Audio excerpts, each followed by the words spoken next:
আসসালামু আলাইকুম ওয়া রাহমাতুল্লাহি ওয়া বারাকাতুহু।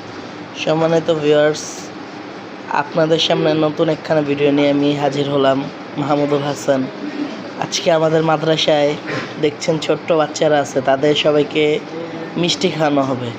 তাদের এক ছোট ভাই, সে অল্প বয়সেই কোরআন শরীফ সবক নিয়েছে, সেই উপলক্ষে আজকে এই মিষ্টির আয়োজন। মিষ্টি দিবেন আমাদের হাফেজ সাহেব, হাফেজ মোহাম্মদ ওয়াসিম ভাই। ওয়াসিম ভাই, আপনি দেন।